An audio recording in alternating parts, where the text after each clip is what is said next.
know, I'm not even gonna try to intro this with a story.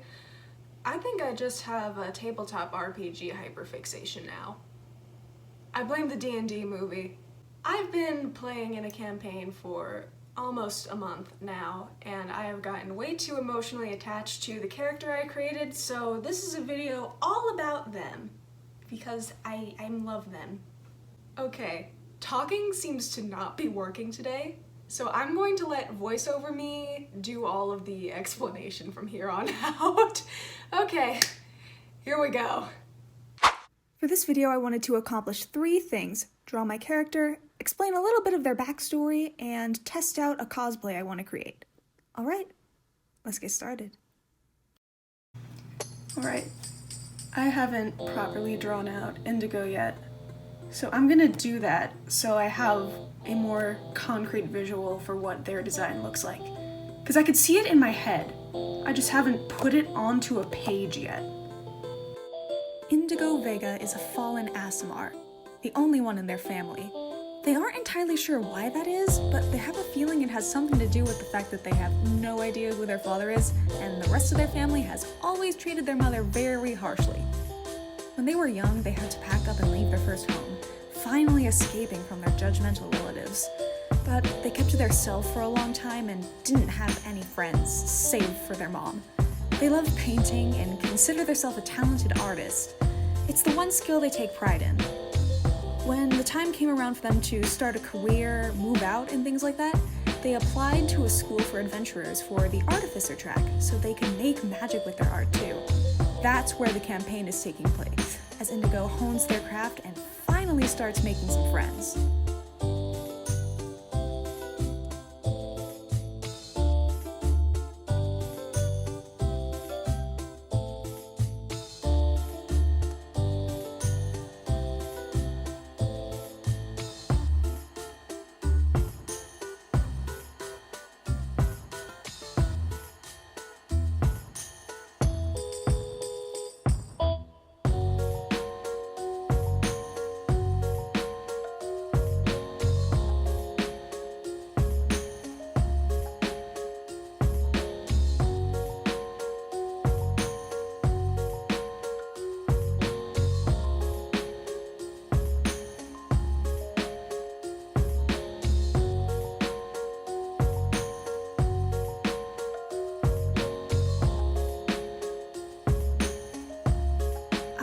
To keep Indigo's design relatively simple.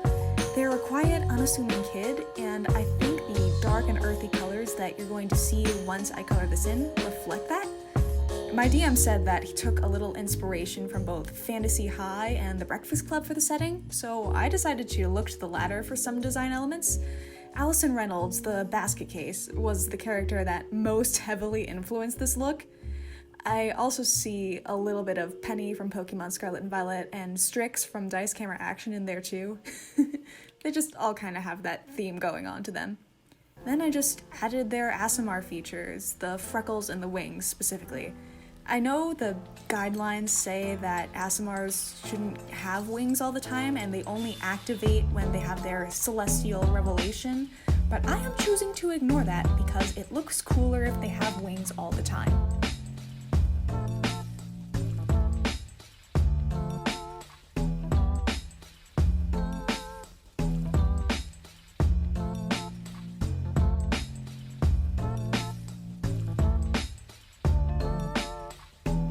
One fun little thing that I've been doing as I've been playing as Indigo is, instead of just taking notes during the session, I've been keeping a sketchbook and drawing things that they might find interesting or inspiring that happen within the universe of the campaign. It really helps me get immersed, and it's also fun to look back and be like, oh, I remember that thing, and having a visual for it rather than just words. It's actually been very useful, and maybe one day, once it's more fill, I will show what that looks like. It's a really fun way to take notes, and I highly recommend it if you have an artistically inclined character. Speaking of which, here's the finished drawing, and now we can go and translate this into a cosplay. While I'm waiting for my iron to heat up, I sketched out my vision on a sticky note. I don't think it's what it's gonna end up looking like because my wig styling skills are limited, but yeah, this is the general idea. Just kind of a swooshy thing in the front and extremely messy hair. Messy should be easy. This is already messy as it is. I don't think I'll need to do much. The last wig I styled before diving into this one was Jinx, and that was both, 1, really hard, and 2, a long time ago.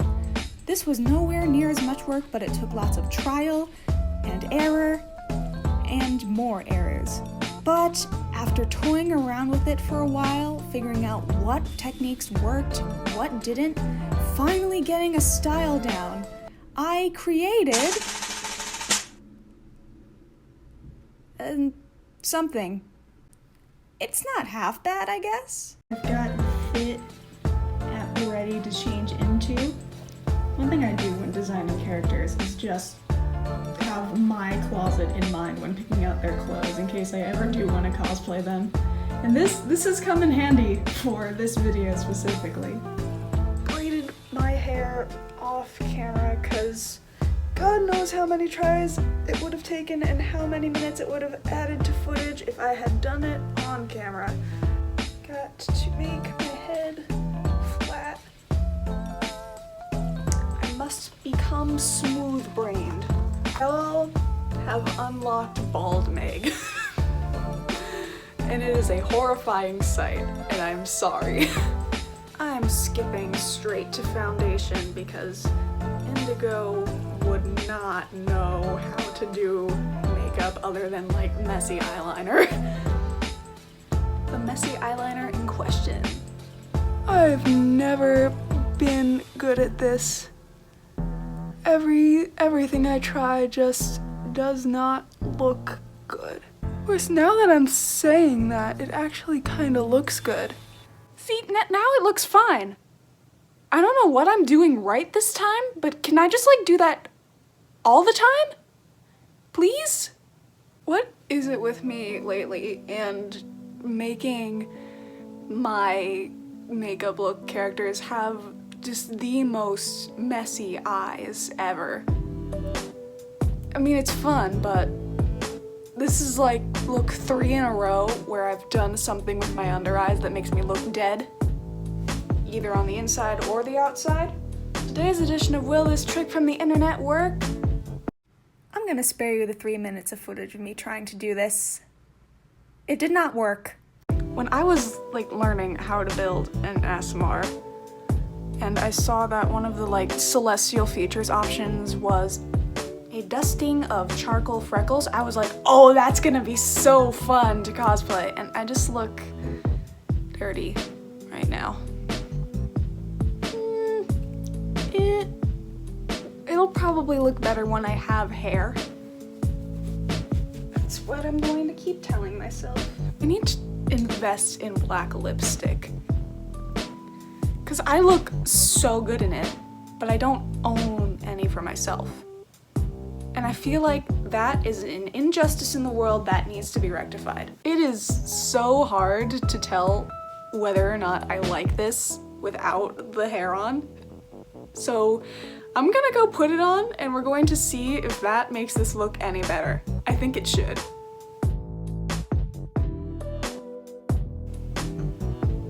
Oh, that's my child. Oh, guys, it's actually kind of cute. Oh, yay! Okay, when I first decided that this was a video that I wanted to do, in my head I was like, this is either going to go fantastically and I'm gonna look awesome, or this is going to go horribly and I'm going to hate myself. And it's not exactly either, but it looks just cute.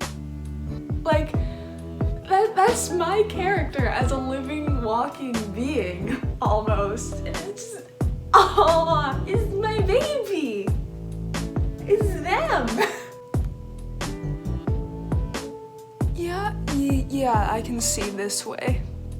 I do think once I have better makeup materials and pins and stuff to accessorize with, I think it'll look more the way that I envision them. I do already have props though. I'm using a makeup brush as like a paintbrush that's stuck in their hair. And I have this paper airplane, which, if the party is watching this, they know what that's about. Move along so I can finish this. Okay, now that the train is out of the way, I hope you like getting to meet this character. They're already very special to me, even though I didn't get to play them for very long yet. I'm only about 3-4 sessions in to the campaign at the time that I'm uploading this. Yeah, it feels really good to have a character of mine that I can watch their story unfold in real time, and it's just so... I don't even know how to describe it. I'm just very happy. Okay, this part of the wig is tickling my nose, so I'm gonna go take all of this off before I have a sneezing fit. Okay, thanks, bye.